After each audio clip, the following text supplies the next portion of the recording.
All right. Good morning. We are here with the Living Legends Memorabilia and Collectibles owner, Warren Heller. Good morning, Warren. Good morning. How are you? I'm doing well. How are you in this fine day, Warren? Fine, thank you. No Awesome, complaints. awesome. Warren, let's get things started. Let's kick it off with, can you tell us what piece got you started in collecting memorabilia and how did that piece get your interest? Well, when I was much younger, my dad brought me home a Mickey Mantle signed photo that was personalized to me, that Mhm. someone through his business was able to get. And Mickey signed it to my pal Warren. Best wishes, Mickey Mantle. And I still have it, needless to say, to this day. And that was probably what started me. That was in the mid 1960s. I was really young at the time, and my father brought that home, and that started it. Oh, wow. I mean, that's going to be one of the coolest pieces to start a collection. Yes, it really was. It was a black and white photo, Mhm. and it was wonderful. He also got a baseball for me signed by Mickey Mantle, Elston Howard, and Ralph Houck. To this day, I still have that as well.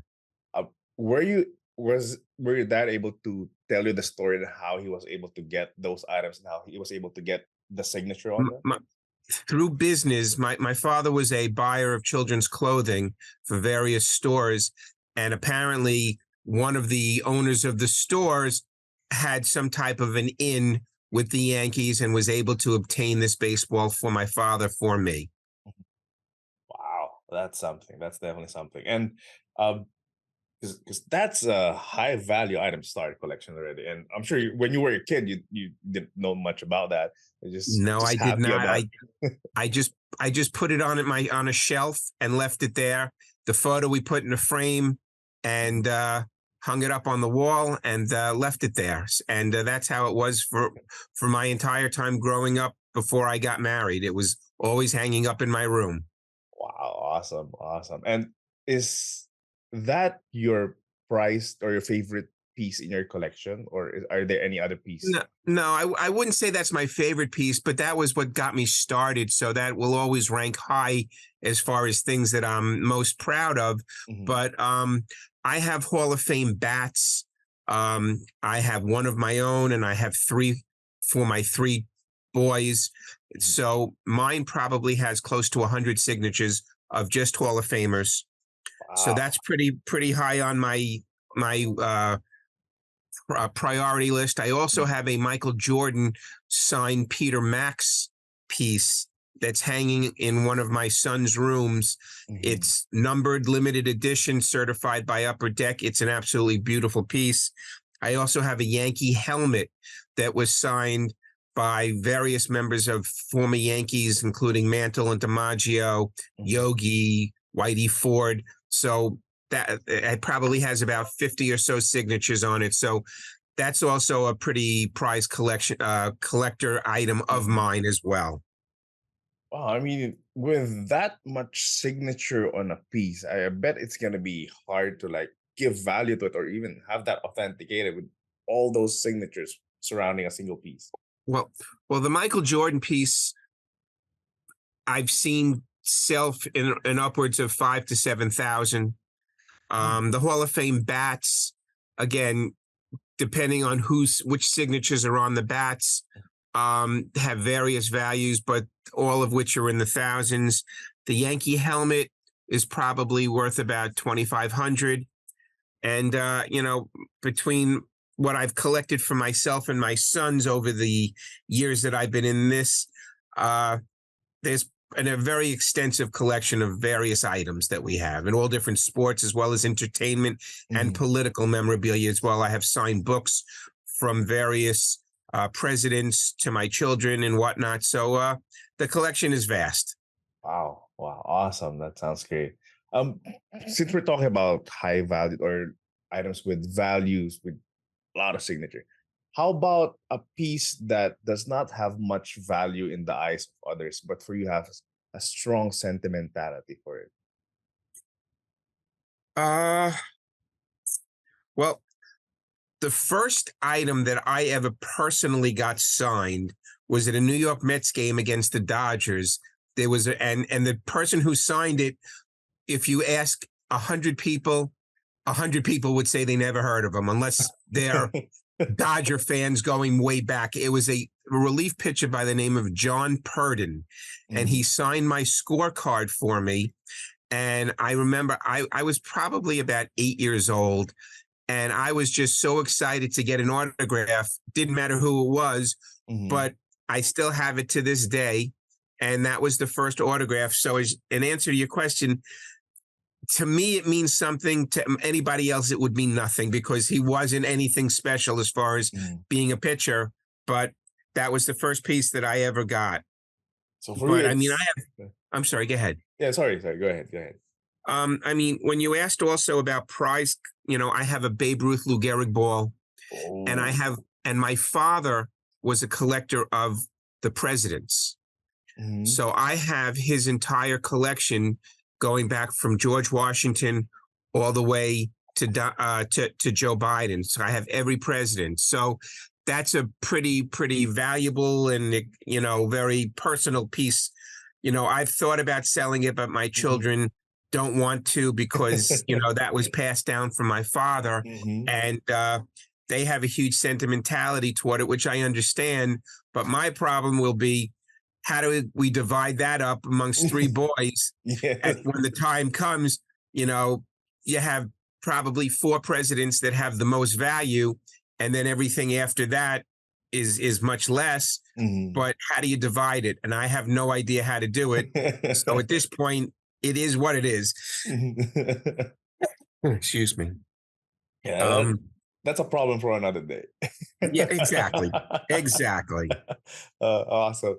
And so the one you mentioned a while ago, that the item doesn't have much weight for others, is just because it's the first item you have had signed personally, and that's why it holds that much value to you.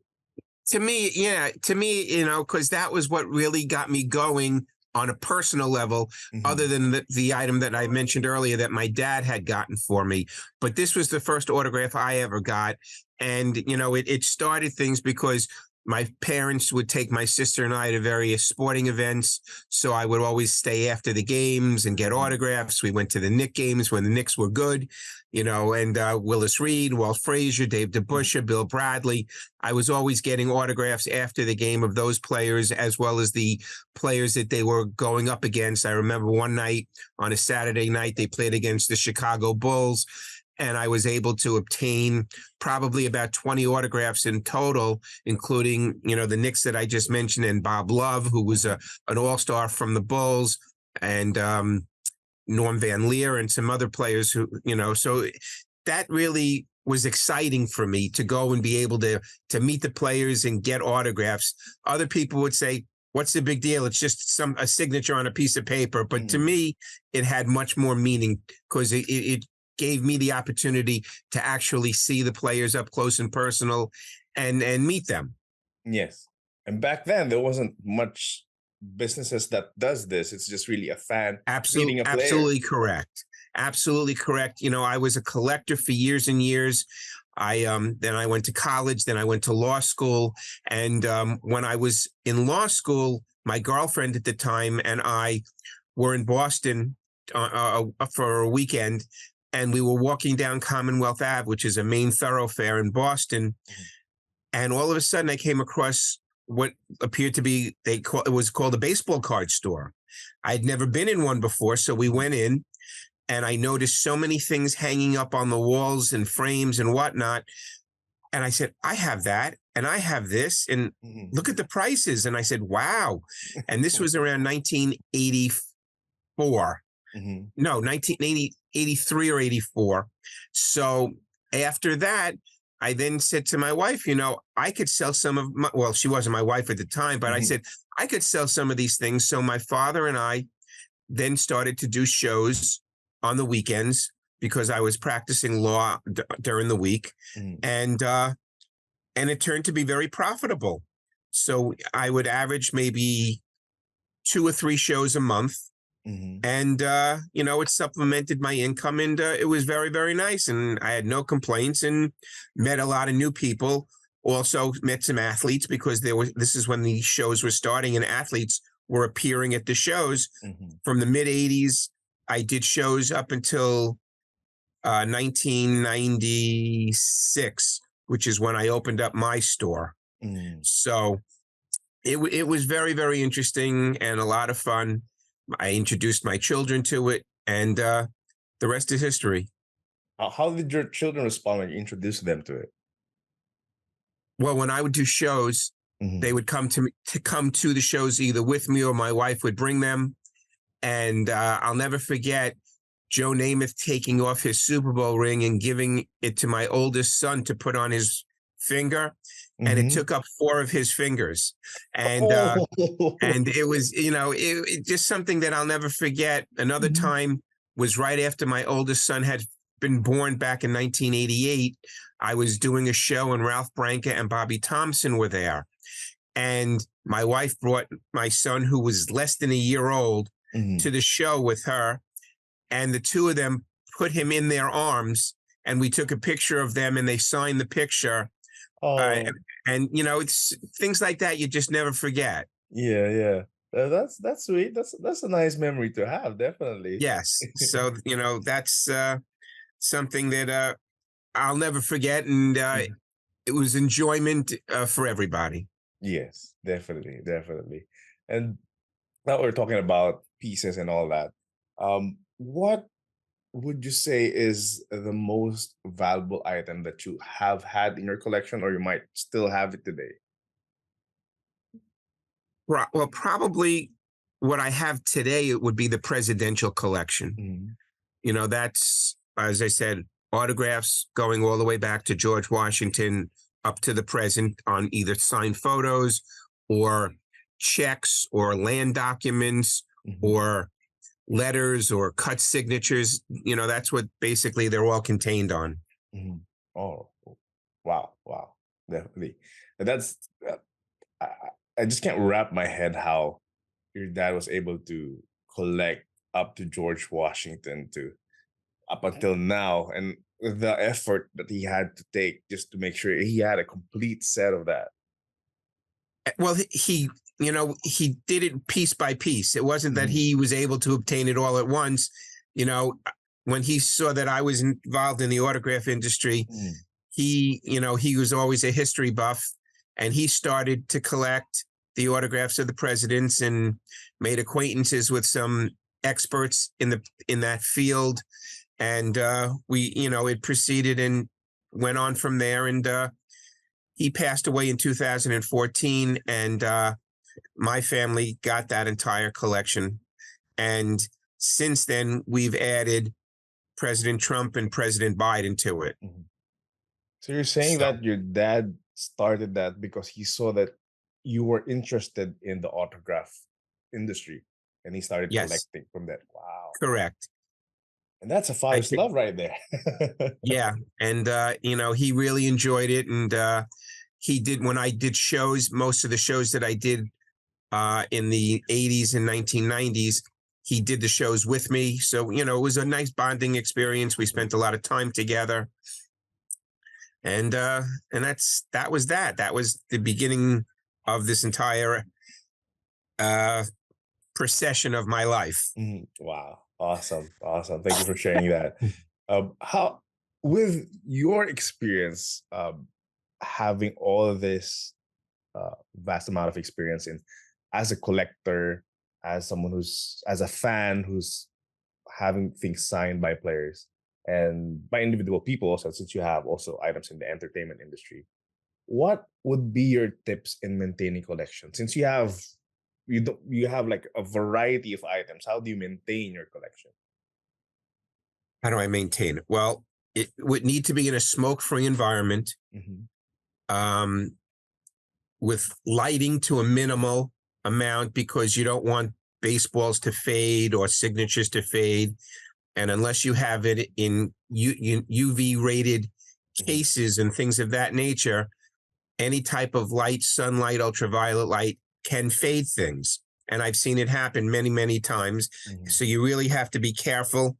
Um, you also have to make sure that you have your entire collection insured. That's important because God forbid a million times there's a fire or Mhm. theft or something along those lines. Also, I would recommend that people take pictures, photographs of their items. So this way, in the event that it's needed, they have it for posterity's sake. Mhm. Wow. That's a very detailed tip you got there in maintaining a collection. Well, I've been doing it long enough. I've been able to ascertain from being on both ends of the spectrum, Yeah. having things that have faded and things that, are preserved forever. That's true. Definitely, definitely.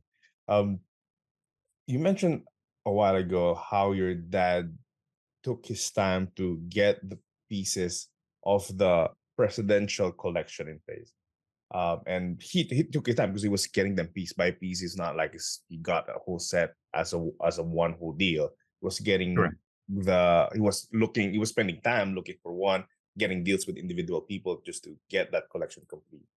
How about in your experience? What is a piece or a set or a collection piece that played hard to get? Well, anything Michael Jordan is highly desirable and very difficult to get. He signed a contract with Upper Deck many, many years ago, and he has adhered to that contract. There is a lot of stuff out there that unfortunately is not real. You have to just be so careful when buying him and or any of the other big time players or athletes or entertainers for that matter.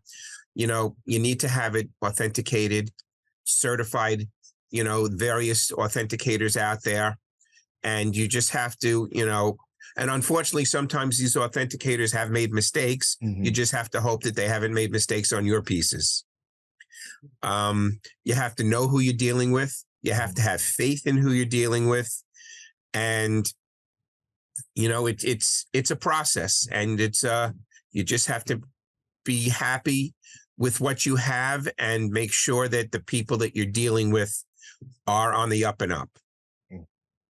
What was that piece that you got that was hard? What was that Michael Jordan piece that Well, you were uh, looking well, the for? Michael Jordan piece that I have in my own collection, it's a Peter Max, who Oh, was the a Peter Man. very, very famous artist. Mhm. And it was a piece that he drew, and it's limited edition, and it's signed by both Peter Max and Michael Jordan with certification from Upper Deck, which is the company that has represented Michael Jordan.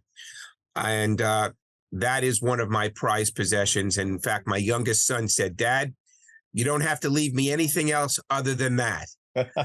So my Is other it? two sons will make out much better if that's the case. But you know what?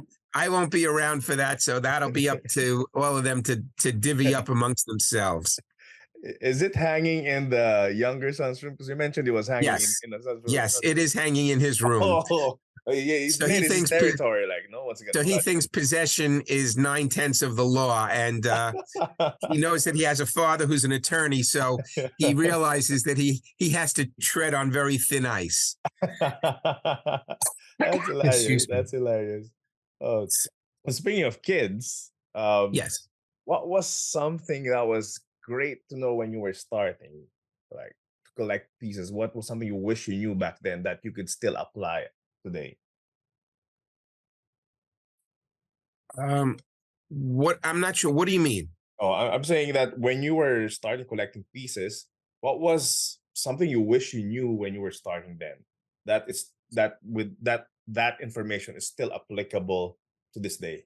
Well, over the years, I met Mickey Mantle and Joe DiMaggio, Muhammad Ali, I met all of the big names Mhm. in the history of, or the probably from 19 who played from 1940 on. I met most of those players, Bill Dickey, Mhm. many players. I wish that I had gotten more items signed when I met them because of the values that have Mhm. continued to climb on all of them. I mean, I still have, I think, 4 Joe DiMaggio baseballs at home, Oh, a cool. couple of mantles. I mean, but they're earmarked for my children. In my store, I have a vast amount of stuff. we haven't even covered my store yet, but I Yes. have a store that we started. I opened up my store, Living Legends, Memorabilia and Collectibles, back in 1996. And 27 years later, we're still in business. And we're located in Rockville Centre, New York, which is on Long Island on the South Shore.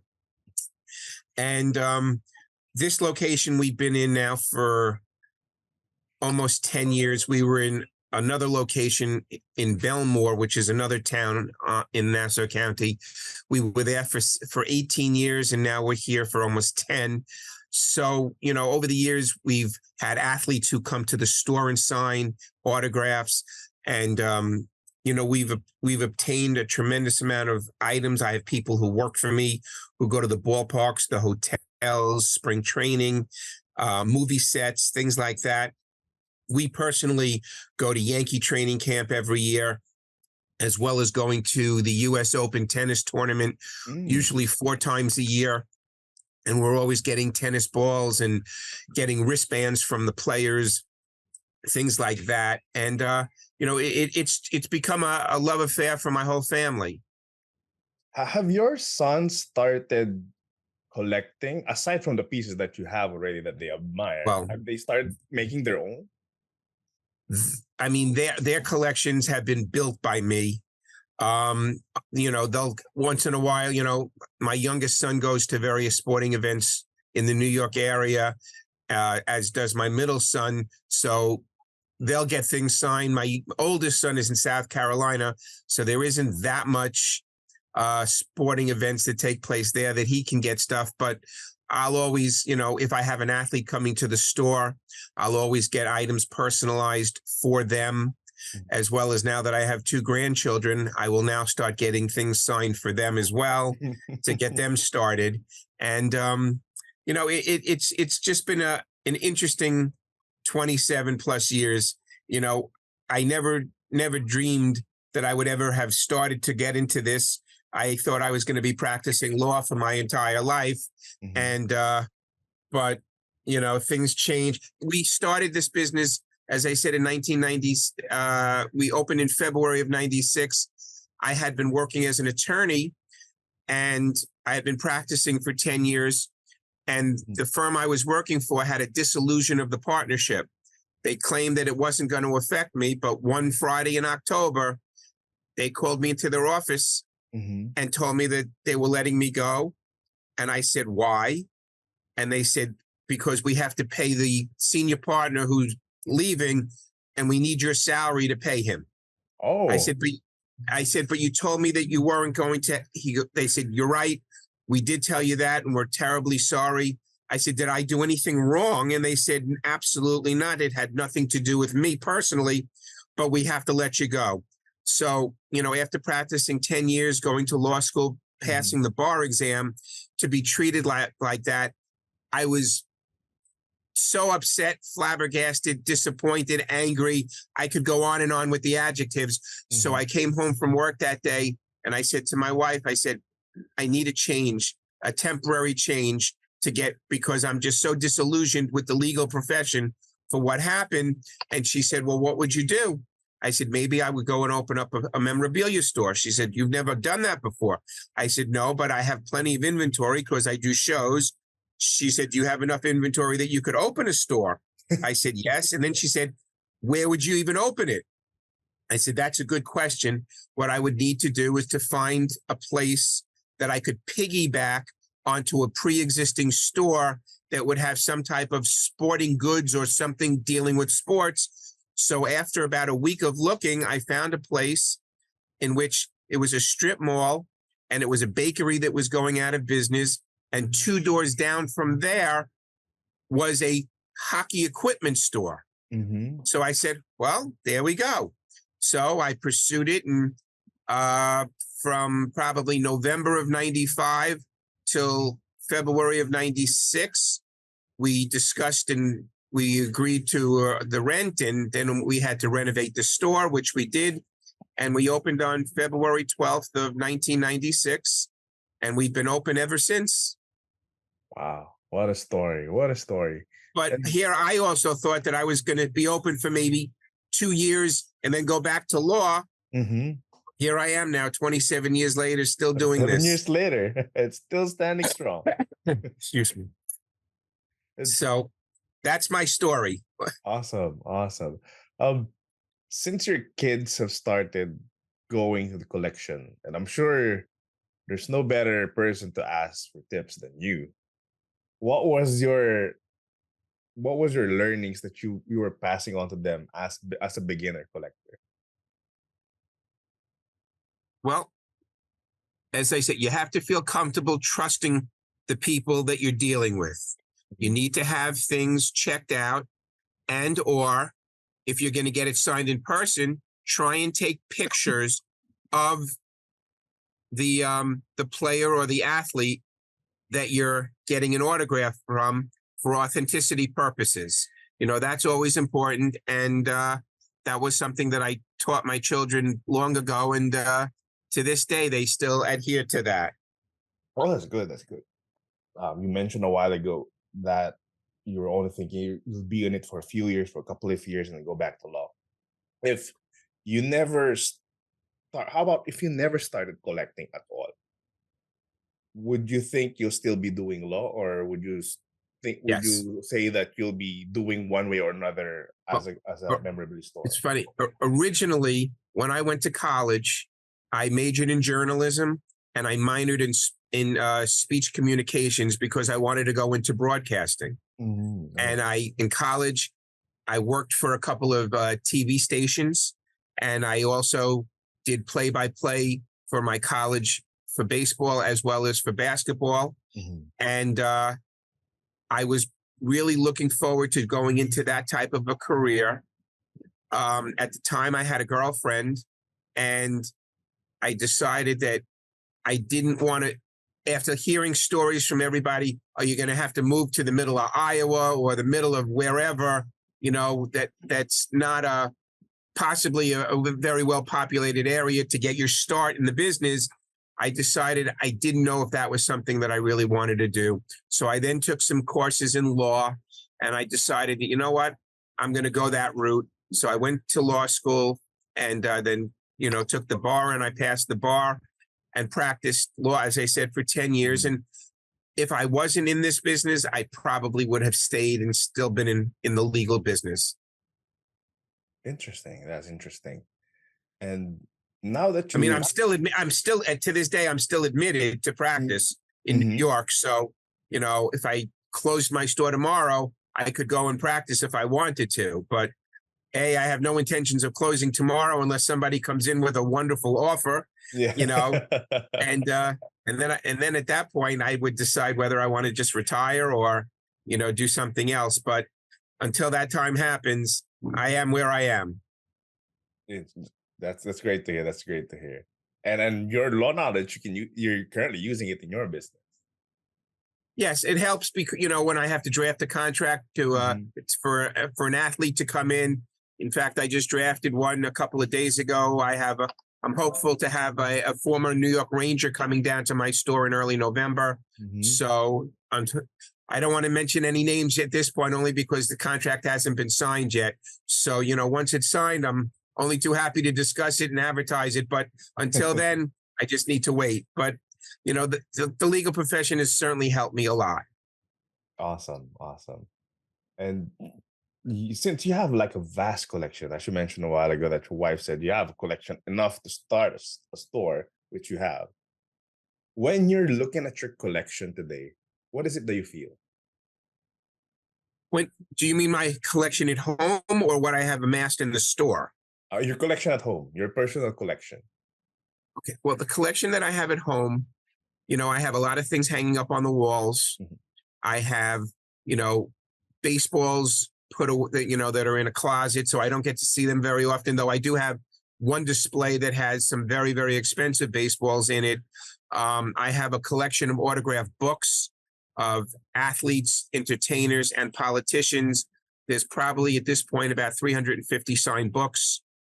Um, I have uh, probably about 25 signed bats, um, some signed baseball gloves, um, hockey pucks, hockey sticks. There's just such an array that I've accumulated over the years. So, when I look at it and it's a nice feeling to say, wow, it's, as I said earlier, it's going to really be passed down to my children. They're all very, very big sports fans.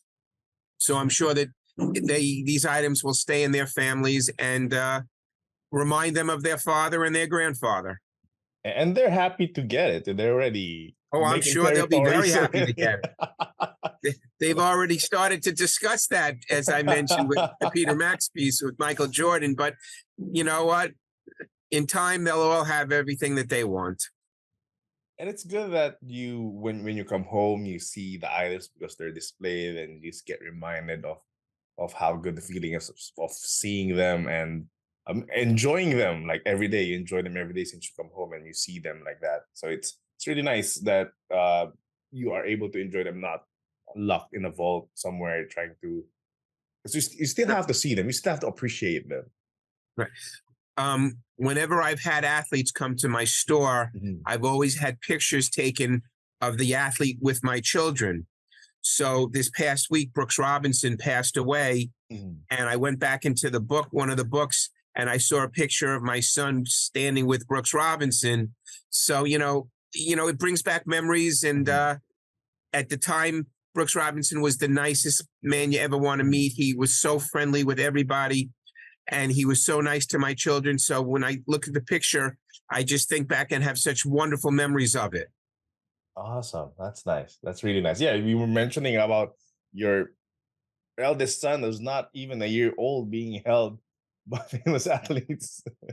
And now I have a grandson who's now 2 months old, but he's in South Carolina, so I don't get to see him as much. I mean, I'm going down next week to see him, but I'm gonna have stuff personalized to them as well, so they'll have things that they can refer back to and say, wow, this was passed down to me from my grandfather. So it's very nice. Yeah, definitely very nice. And moving on to your business, since the collection started first before the business, as Yes. as evident through our conversation, and having the story of living legends, memorabilia, and collectibles being sewn in as we were discussing. Can you also tell us the story how the name came about? Why is it living legends? What's the story behind it? I have to give all the credit to my wife on that, because when we were trying to think of a name of a store, I was throwing out different things. I don't even remember what they were, but she didn't like them. And she says, how about Living Legends? I said, that's interesting. I said, I would have to expand on that. She goes, what do you mean? I said, I'd have to say memorabilia. And then she said, and she was doing some research and goes, maybe you should also put collectibles. I said, okay. So we had Living Legends, memorabilia, and collectibles. And then for legal reasons, I put an ink on it, INC. So it's a corporation. And that was how it came about. In the time between October and probably December of 1995, we came up with the name, and hasn't changed since. Awesome. And when you were started, did you focus on sports, or have you already have entertainment on it? When I started the store, it was mostly sports, a little bit of entertainment, and also back then animation art was very big. Oh. So we had animation art. I don't know if we had any political memorabilia to start with, but we also had cards, boxes of cards, wax packs, and things. And I came to a conclusion maybe a year after I had opened. I have to narrow my scope. I can't have everything. So also, I didn't want to have to watch every single kid coming into my store trying and make sure that they didn't steal any packs of cards or anything. So I basically took the cards out of circulation in Living Legends, probably that 1 or 2 years after I opened. and still have never come back to that. I have autograph cards that are kept in a showcase, Mm-hmm. but other than that, and in books, but I don't have wax packs or wax boxes or anything of that nature. And I'm quite happy with that. Let the card stores do that. That's their forte. And I'll stick with the autograph industry. So you can say that the current offerings of Living Legends has been narrowed down to the offerings that it has now, ever since that day. Yes. Living Legends has specialized in autographs probably for the last at least 25 years. And out of the entire inventory here at my store, which is pretty vast, I would say maybe 10 pieces altogether are not autographed. Otherwise, everything else is signed. Can you like give us a rundown of the list and services that you have? Well, the most important thing, in addition to seeing, greeting, and taking care of my customers, is that we do auctions. We do charity auctions as Oh. fundraisers. We've been doing them since we opened because I had decided I wanted to give back to my community, not just take in money, but I wanted to provide services. So we have done, I think, about either 16 or 1700 auctions since we opened in 1996. Most of them are silent auctions. Some of them are live, and they've been very lucrative. Some more than others. Mhm. And the most important thing to me is when I get to go back for a second year or a third year. There are some auctions that I've been doing now for 15 years. And to Wow. me, that's so important because that means that they like me and they want me to come back. And I'm thrilled to do it because this way I get an opportunity to try and provide services for these charities. We do usually between 30 and 35 a year. And as I said, it supplements my store. It gets me out of my store, out of my element here, that I can meet new people and, hopefully get new customers and get new events to do on a yearly basis. So to me, that's as important to me as anything else that I do here at Living Legends, is to be able to conduct these charity auctions. And it's been very, very good. And I have no complaints whatsoever. All right. Super. Super.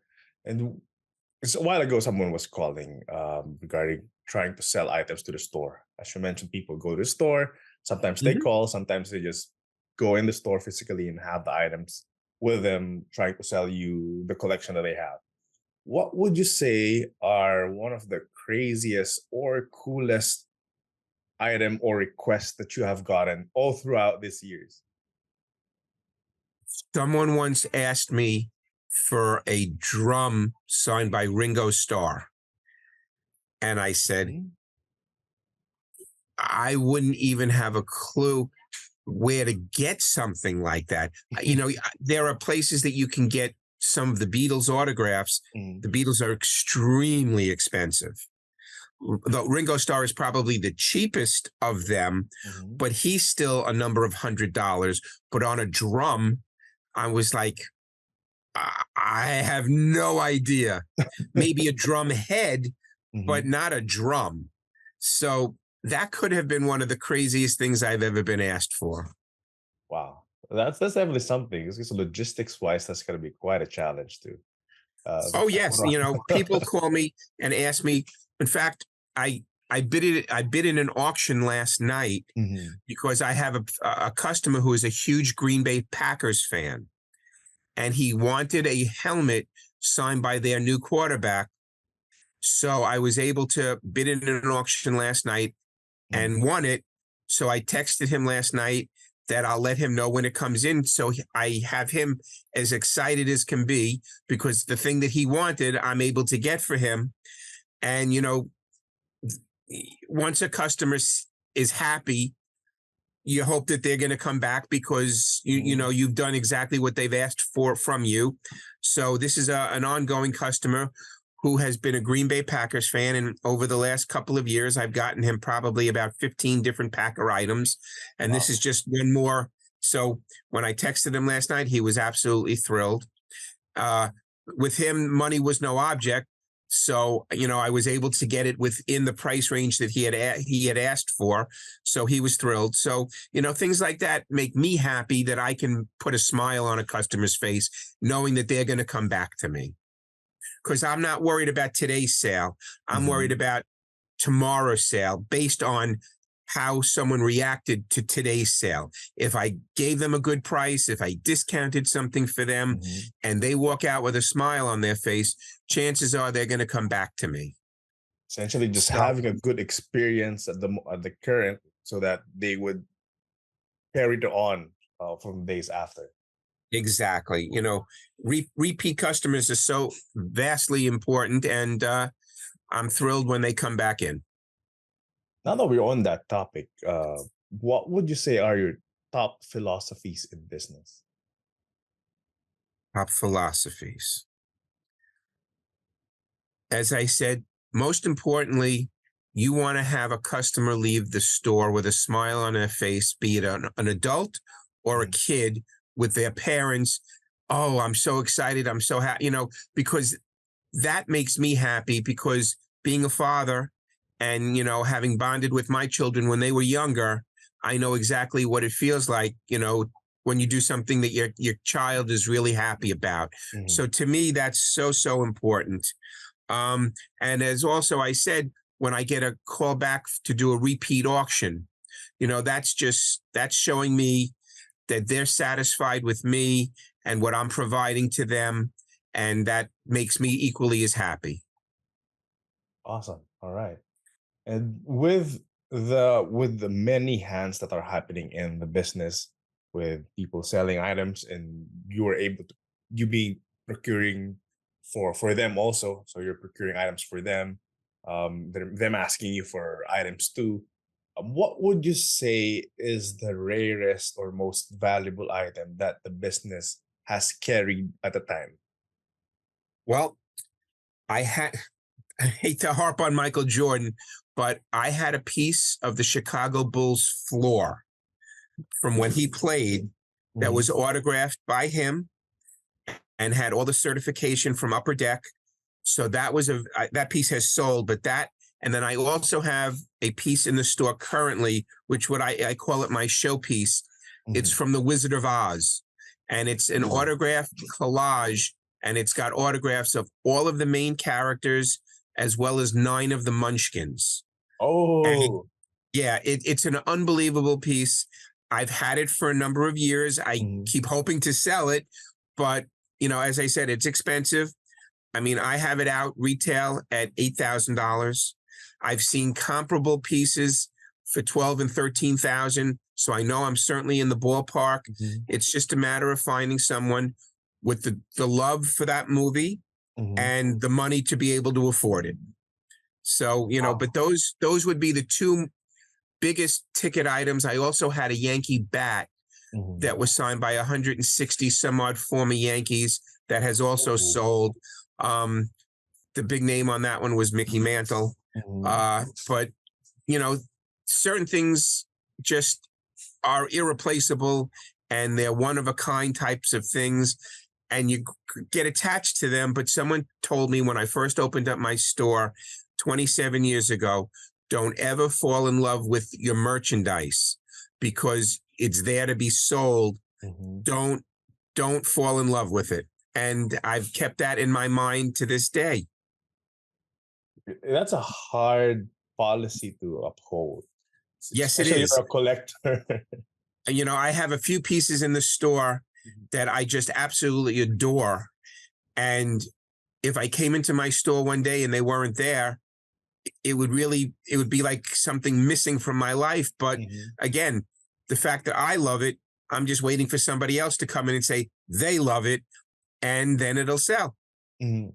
So, you know what? We just take one day at a time. Yes, definitely. With the ball of is that 160 signatures? That That's was on a bat. That was on a bat. sorry, the bat with 160 signatures, and the floor with a Michael Jordan signature. What would you say is the rate of that, or the value of that, at the current market? Well, both of them have sold within the last year and a half. Oh. Um, the Michael Jordan piece of floor, I saw it advertised on eBay for around $14,000 or $15,000. I sold mine for 8. Mm-hmm. The bat, I believe we sold the bat for like 5,500, in that range, something like that. But it was a year and a half ago or so.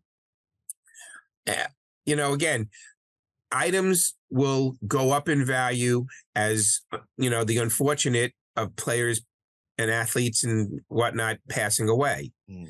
So usually an item will go up as much. A single signed item could go up as much as 25 to 30% when somebody passes away. I don't ever change prices in my store unless it's for the death of that person. Like if they win a Cy Young Award or a Rookie of the Year, Mm-hmm. I don't change my prices. A lot of people, my competition, do. They said, "Oh, they're worth more now." Mm-hmm. I don't do that, which is just my own shtick. I personally will keep the value where it is and will not change a price until the person should pass away. And then I'll raise it probably 25%. Mm-hmm. And that's That's another. how that's how I do it. Other people can do it various different ways. That's just what I do. And So and that's what sets you apart from them. That people now knowing that information, they'll first check on your inventory before checking others if someone won an award or something.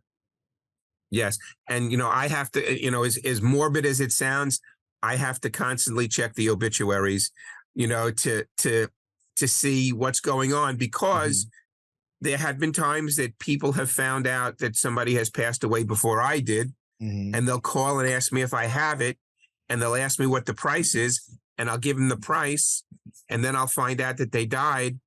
But the way I am, I will keep it to that price for that person. If he Mm-hmm. came in for that piece, I will honor that the predeceased price. But if somebody else comes in Mm-hmm. who was not calling me, I will not. I will give them a raised price, because Mm-hmm. they didn't call me prior, where I feel obligated to keep the price at where it was before the death. If somebody called me before I knew about that person passing away. Mm-hmm. So it's essentially just you were able to commit that price without knowing that information, and then you're just upholding at that price. Right. And I'll commit to that. But as soon as that person changes his mind or doesn't take it, Yeah. the commitment is over. There's no more commitment. It's Yeah. all over. That initial deal is done. Exactly. Excuse me. Now that we're at the topic of the I'm players, sorry. now that we are at the topic of the players, which player did you work with was memorable for you, and why was he memorable? Wow. I've had some great. Brooks Robinson was wonderful. Bob Feller was great.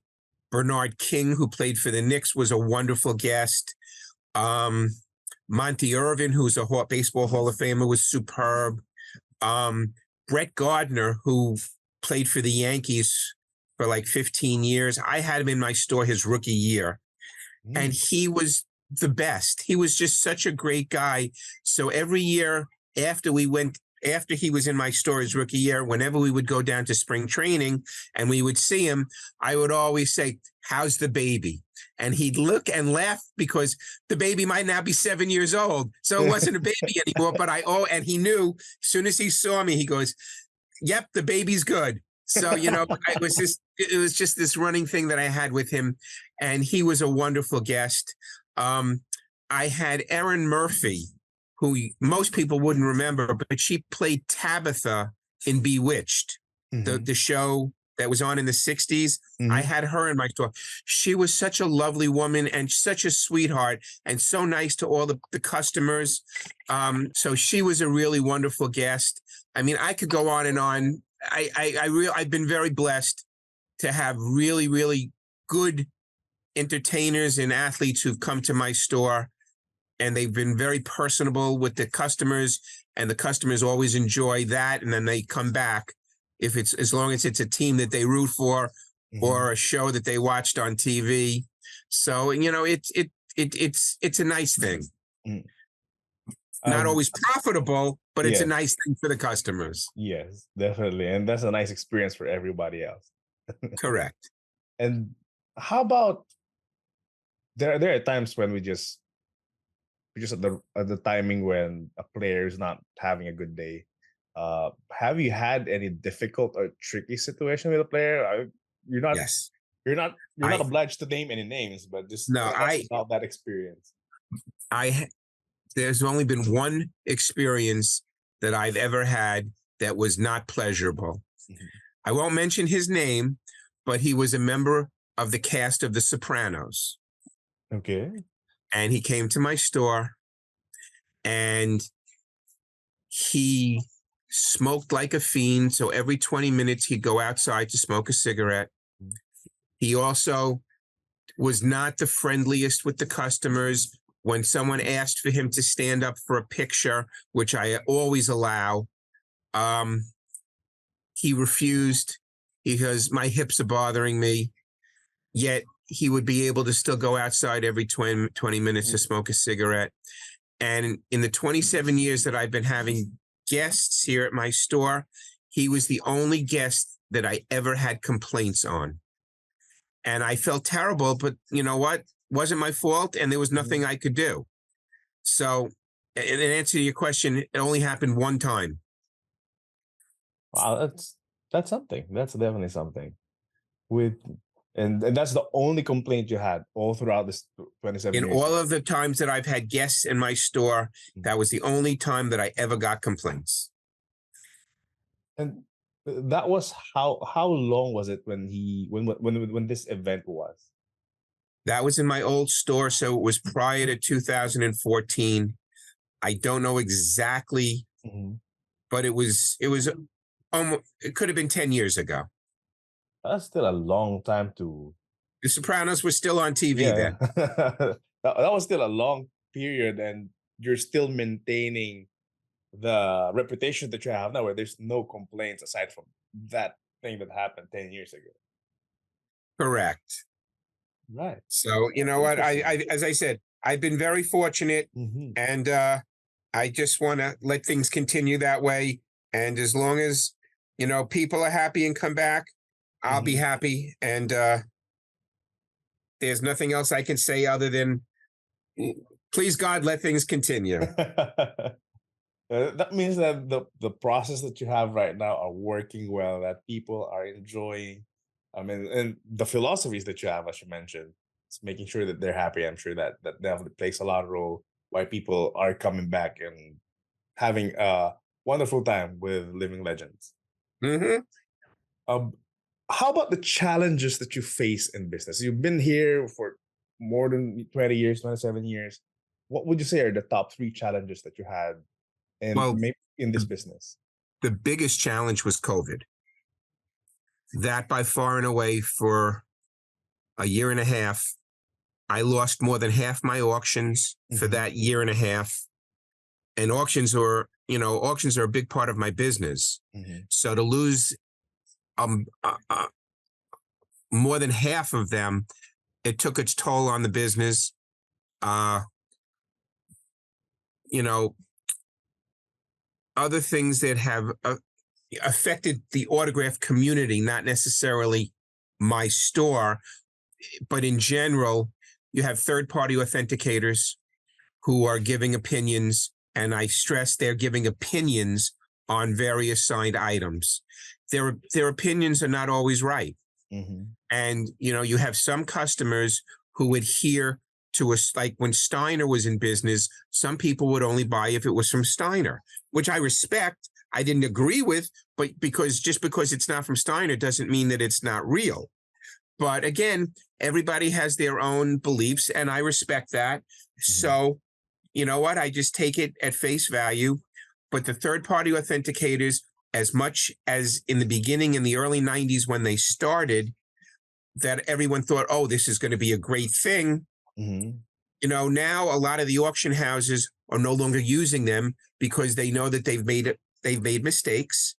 mhm. And they're going with their gut and not necessarily with the third-party authenticator. So plenty of auction houses are still using them.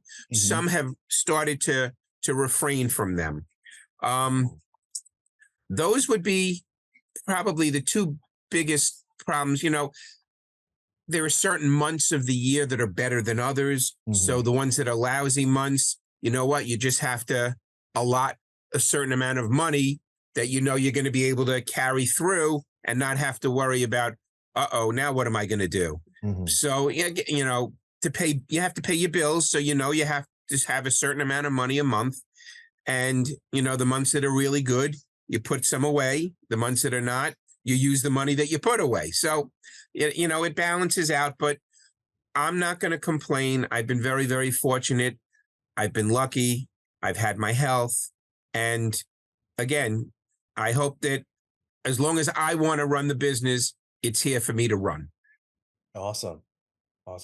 And with now that we're on the topic of business, Warren, what makes you the best at what you do right now? What makes me the best?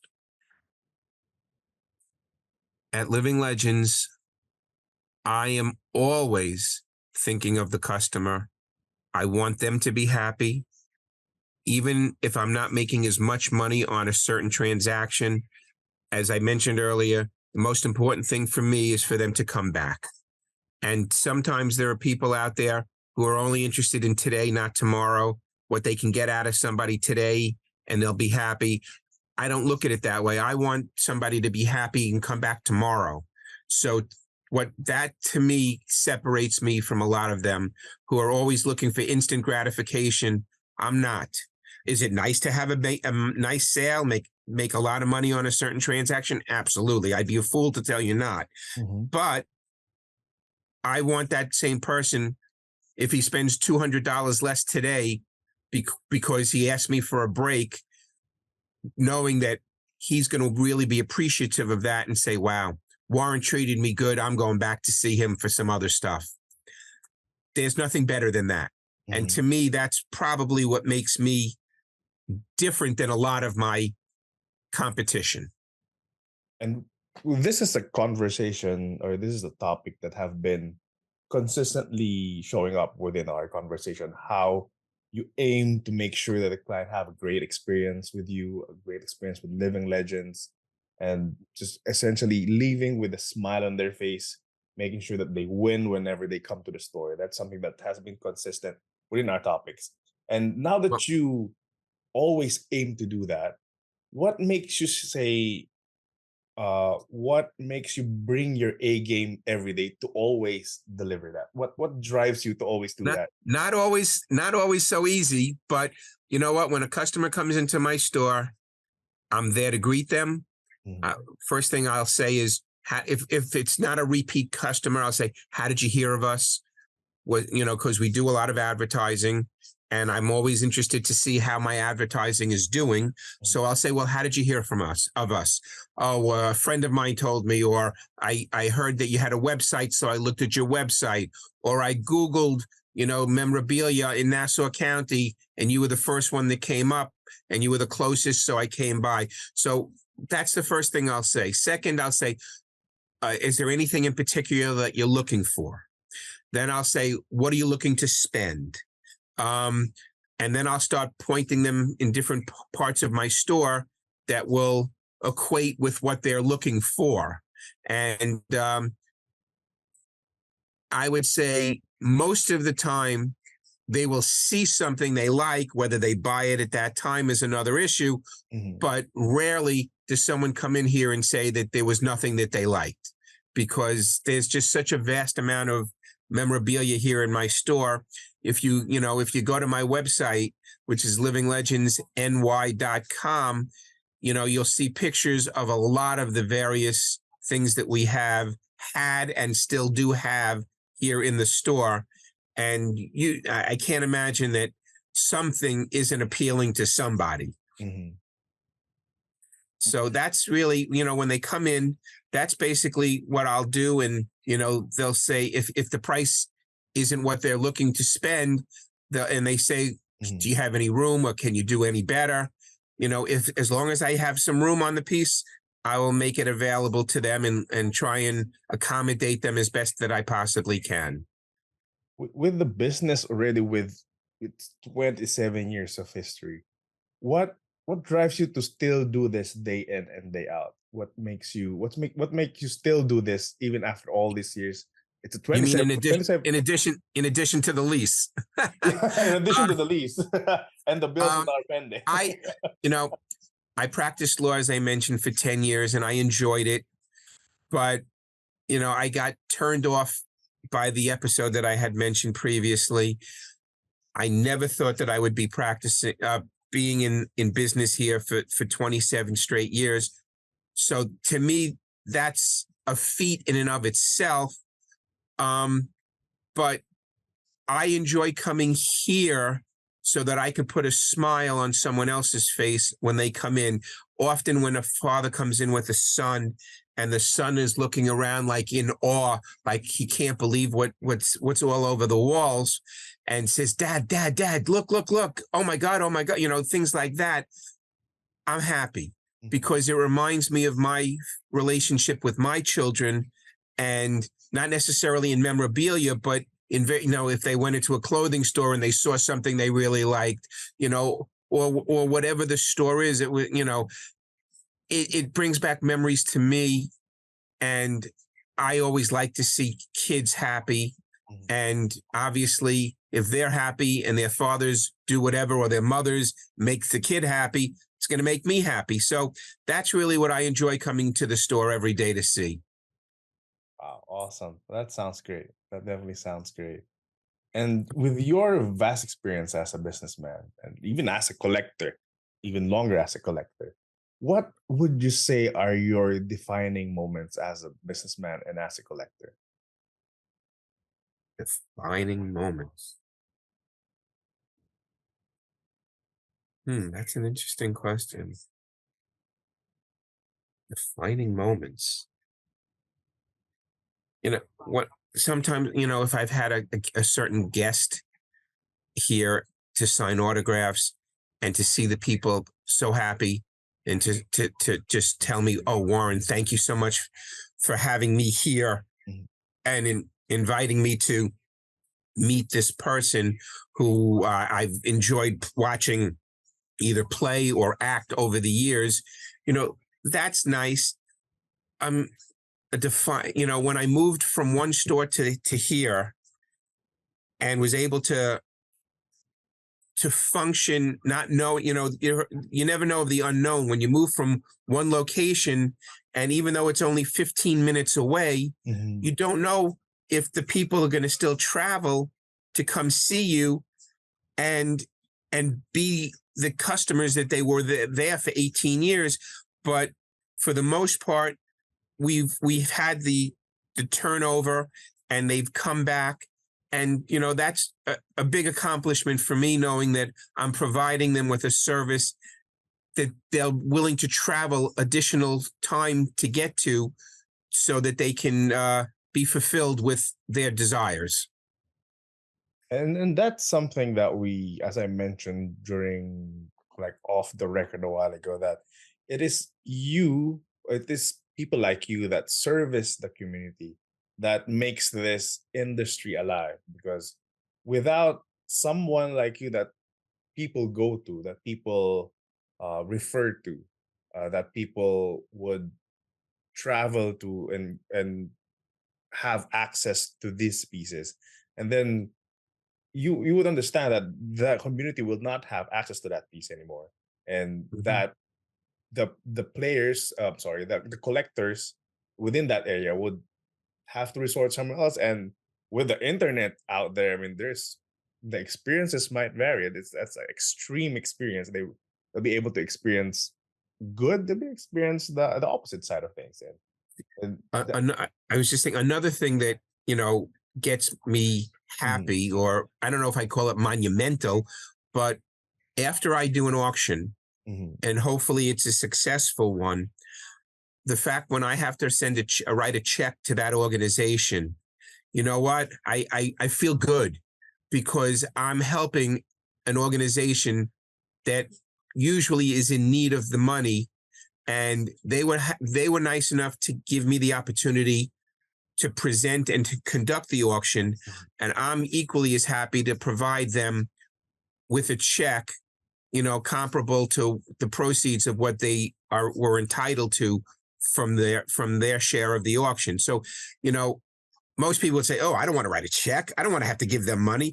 But for me, it's a little different. I like pulmonary fibrosis is an auction that we do once a year at a golf outing, and I've only done it 3 times, but they've each been very, very successful. And knowing that when I write that check, I'm giving them an opportunity to promote their research and to continue to try and find a cure. If I do an auction for any schools, I know that those schools need that money. For any of the charities, if it's a sports league or a sports team, you know, I'm thrilled because I know that that money is going to go to equipment or to uniforms or to things that are going to benefit that organization. So to me, that's really important. And that you know that when you write the check, it's gonna make a difference. That check is gonna make a difference. Yes, correct. Great, super. That's super. And lastly, Warren, I'll encourage you to picture this: that you hear a familiar sound while you're in the shop. Then you hear a familiar sound, and you know that sound is the sound of the door opening, and then comes in the store is a father and son duo. The father is holding the son's hand, and as you mentioned a while ago, kid points at a specific item in the store, and he's he's giggity, he's happy that he was able to find it. And now the father comes to you and says, Warren, my son's gonna start his collection.